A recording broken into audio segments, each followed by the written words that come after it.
যুবকদেরকে just two motivate everyone, সবাইকে আমি উৎসাহিত করতে চাই এই কথা বলে যে সময় সব সময় একরকম থাকে না। আজকের যে হিরো কালকে সে জিরো হতে পারে, আজকের যে জিরো কালকে সে হিরো হতে পারে। It's a matter of time. It's a matter of time. তো অনেক যুবকের হয়তো বা আজকে চাকরি হচ্ছে না, পরীক্ষায় পাশ করতে পারছো না, ব্যবসায় বরকত হচ্ছে না। মাথায় রাখবা, কিপ ট্রাইং, কিপ গোয়িং। আগিয়ে যাও, সামনে এগিয়ে যাও, হতাশ হওয়ার কিছু নাই। Never lose hope and never be frustrated.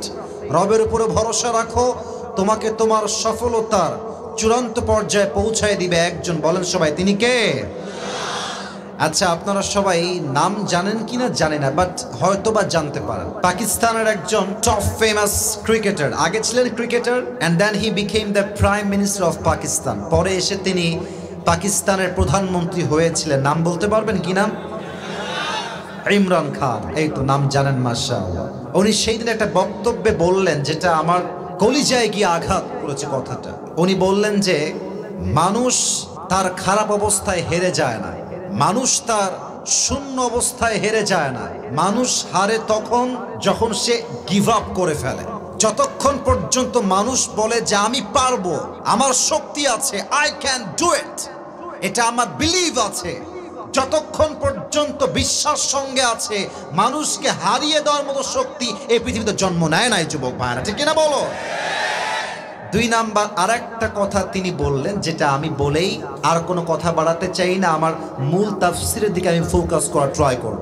এটা আমার মুরব্বী আব্বাজান যারা এসেছেন, মায়েরা যারা এসেছেন, স্পেশালি আমার যুবক ভাই যারা এসেছো, এই বাক্যটা একটু মনোযোগ দিয়ে শুনবা। সফল সে হয় না যে খুব ট্যালেন্টেড হয়, সফল সে হয় না যে বড় স্কুলে পড়াশোনা করে, সফল সে হয় না যার বাপ সফল হয়, বরং সফল হয় সে ব্যক্তি যে তার জীবনের স্বপ্ন বড় দেখে এবং এমন স্বপ্ন দেখে যে স্বপ্ন বাস্তবায়ন না করা পর্যন্ত সে তার শ্বাস নেয় না, পিছু পা হয় না, হেরে যায় না। সে মানুষটাই সফল হতে পারে, যে কিনা বলেন? So you should dream big, স্বপ্ন বড় দেখবা। আমার তো মনে হয় যে পাবনার সন্তানরা they are very talented, they are brilliant. এবং আপনারা দেখবেন পাবনার মানুষের মতো মানুষ, এই জেলার মানুষ যে পরিমাণ চালাক, অন্য জেলা আপনি খুঁজে পাবেন না, ঠিক কিনা বলে? আচ্ছা, পাবনাকে নিয়ে মানুষ অনেকে একটা কথা বলে যে পাবনা একটা মেন্টাল হসপিটাল আছে, তাই অনেকে টিটকারি মারে যে পাবনায় পাঠায় দিব, এই করে দিব, সেই করে দিব। আপনি খুব চেক করবেন, যে কোনো এক্সামিনেশন হলে যাবেন, কলেজ, ইউনিভার্সিটি, বিশ্ববিদ্যালয়, পাবনার সন্তানরা যেখানে যায় খুব খেয়াল করবেন, তাদের পরীক্ষার রেজাল্ট অন্যের চাইতে 1000 গুণ বেশি ভালো হয়। অতএব আমাদেরকে ক্রিটিসাইজ করে কোনো লাভ হবে না। আমার বিশ্বাস পাবনার সন্তান কেউ কাপুরুষের সন্তান নয়, সব বীর পুরুষের সন্তান এরা, ঠিক কিনা? আল্লাহ এই পাবনার মাটিকে কবুল করুক, সকলেই পড়া আমিন। আমার প্রিয় পাবনার ভাইরা, কেমন আছেন আপনারা সবাই? আলহামদুলিল্লাহ, আল্লাহর শুকরিয়া, আল্লাহ আমাকে অনেক ভালো রেখেছেন। আমরা যা দেখতে পাচ্ছি আজকের এই প্রোগ্রামে 20% আমার মুরব্বী আব্বাজানরা হয়তো বা এসেছেন। স্যালিউট জানাই আপনাদের সবাইকে। আর আমার যেটা পার্সোনাল পয়েন্ট অফ ভিউ, আজকের এই প্রোগ্রামে যত অডিয়েন্স এসেছে তার 80% আমার কলিজার টুকরা যুবক ভাইরা আজকের মাহফিলে এসেছে, ঠিক কিনা বলেন? আল্লাহ সবাইকে যেন কবুল করে, পড়েন সবাই আমিন। একটা কোরআন দিলে ভালো হতো, কোরআন একটা থাকলে ভালো হতো। কোরআন কি আছে মসজিদে? কোরআন যদি কেউ যেতে পারেন নিয়ে আসলে খুব ভালো হয়। আমার প্রিয় পাবনার ভাইরা, আমি কিছু প্রশ্ন করতে চাই, প্রশ্ন শেষ হবে আমি আমার তেলাওয়াতকৃত আয়াত থেকে আলোচনা করার চেষ্টা করব। আওয়াজগুলো যেন ভুল না হয়, উত্তর যেন ভুল না হয়, খেয়াল রাখবেন। বলেন তো, আমাদের সকলের বাসা দুনিয়াতে আসার পূর্বে অ্যাজ এ মুসলিম, মুসলমান হিসেবে জাহান্নামে ছিল না জান্নাতে ছিল? ভয় পান কেন আপনারা? আসতে কেন? জোরে বলবেন, জাহান্নামে না জান্নাতে? জান্নাতে ছিল। সেকেন্ড প্রশ্ন, বলেন তো সবাই, আমাদের আদি পিতা, প্রথম পুরুষ, প্রথম নবী নাম কি? আওয়াজটা আমি 100 পাই নাই, মেবি 50% হয়েছে। আর একবার জিজ্ঞেস করছি, the first man, the first prophet, প্রথম নবী, প্রথম মানুষ, প্রথম পুরুষ, নাম কি? আদম আলাইহিস সালাতু ওয়াস সালাম।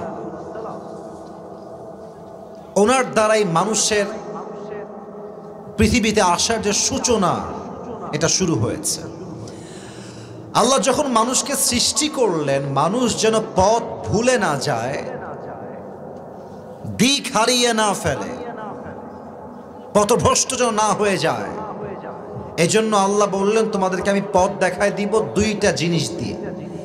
আমি বলবো দুইটার নাম, এরপরে আপনারা বলবেন। এক হচ্ছে নবী, দুই হচ্ছে কিতাব। লেটস রিপিট উইথ মি, এবার আপনারা বলবেন। এক হচ্ছে নবী, বলেন সবাই এক নাম্বার, এক নাম্বার। দুই নাম্বার কিতাব, বলেন সবাই দুই নাম্বার কিতাব। বলেন তো আসমানি কিতাব মোট কয়টা? একটু জোরে কর না, কয়টা?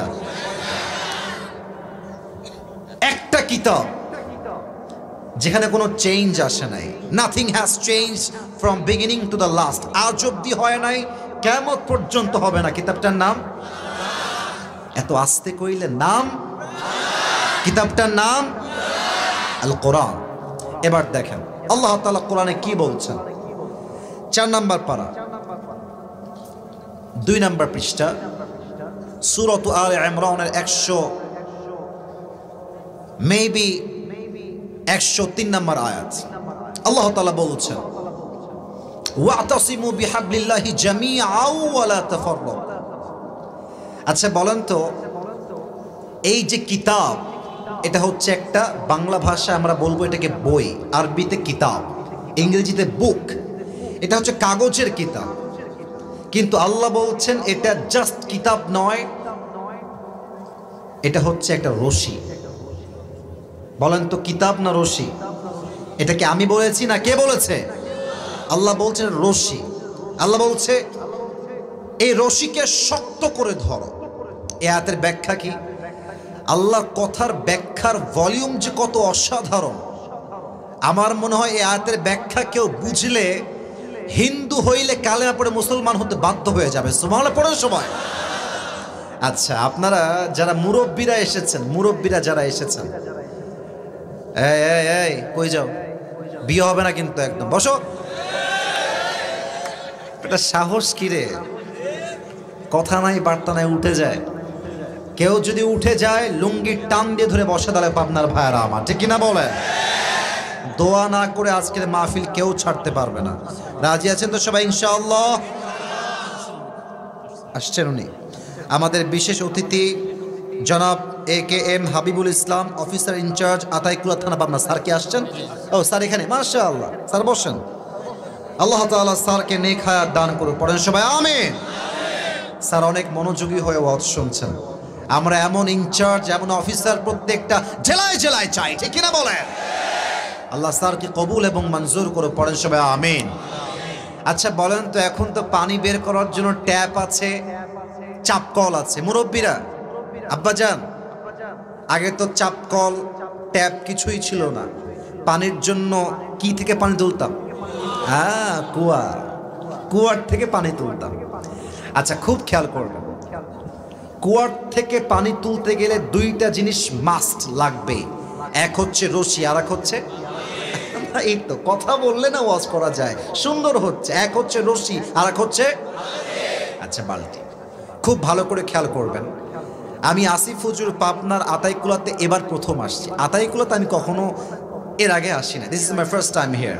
আমি এখানে এসে, এটা 2001 সাল চলছে, ফর অ্যান এক্সাম্পল, উদাহরণ হিসেবে, কুয়ার থেকে পানি তুলতে গিয়ে পা পিছলায় কুয়ায় পড়ে গেছে। এবার পাবনার যুবকদের, মুরব্বীদের মেধা চেক করতে চাই, মেধাকে যাচ করতে চাই। আসিফ হুজুরকে কুয়ার থেকে তোলার জন্য আপনি কি খাম্বা আনবেন, বাঁশ আনবেন, না রশি আনবেন? রশি আনবেন। রশি জাস্ট আনলেই হবে না, রশির মধ্যে দুটো শর্ত লাগবে। কি শর্ত? এক, যে রশি আপনি আনবেন, এই রশিটা পচা পাটের রশি হলে চলবে না। যদি পচা পাটের রশি হয় কি হবে? আমি টান দিব, আপনি টান দিবেন, মাঝখানে ছিঁড়ে আমার দাঁত মাছ সব ভেঙে যাবে। পচা পাটের রশি হলে চলবে না, 1 নাম্বার শর্ত। 2 নাম্বার, এটাই রশি মনে করেন, রশির গোড়ায় যার হাত থাকবে, মূল গোড়ায় তার হাত, it has to be strong, very powerful and energetic. হাত যদি শিথিল হয়ে যায় কি হবে? আমি যখন টান দিব তার হাতটা হালকা শিথিল হবে, দড়িটা ছিঁড়ে যাবে, আমি উল্টায় ভেঙ্গে পড়ে থাকব। কথা ভুল বললাম না ঠিক বললাম? হাতও মজবুত হওয়া লাগবে, রশিও মজবুত হওয়া লাগবে। এবার বোঝেন, দেখি তো মনে আছে কিনা, আমাদের বাসা কি জাহান্নামে ছিল না জান্নাতে? এখন কি আমরা জান্নাতে আছি না দুনিয়াতে আছি? এটা ক্লিয়ার হওয়া লাগবে, কথা বলতে হবে। এখন কি আমরা জান্নাতে আছি না দুনিয়াতে আছি? এই দুনিয়াটা হচ্ছে, this world is just like a big tunnel. এই পুরো দুনিয়াটাই হচ্ছে একটা বিশাল বড় কুয়ার মতো। আমাদের বাসা ছিল জান্নাতে, পড়ে গিয়েছি কুয়াতে। আল্লাহ বললেন, বান্দা তোকে এই কুয়ার থেকে তোলার জন্য আমি আল্লাহ তাআলা একটা রশি ফেললাম। রশির নাম হলো আল কোরআন। এবার বলেন, আল কোরআনের মতো শক্তিশালী রশি পৃথিবীতে সেকেন্ড আর কোন রশি হতে পারে? আর এই রশির গোড়ায় আছে আমার আল্লাহর হাত। এবার বলেন তো, আল্লাহর হাতের মতো কুদরতি হাতের মতো শক্তিশালী হাত আর কারো হাত কি হতে পারে? নেতার হতে পারে, মন্ত্রীর হতে পারে, পুলিশের হতে পারে, র্যাবের হতে পারে। সবচেয়ে শক্তিশালী হাত এক সত্তার, বলেন সবাই তিনি কে? আল্লাহ বলছে, বান্দা আমি জান্নাত থেকে রশি ফেললাম দুনিয়া নামের কুয়াতে, রশিকে শক্ত করে ধরো। তবে জামিআ,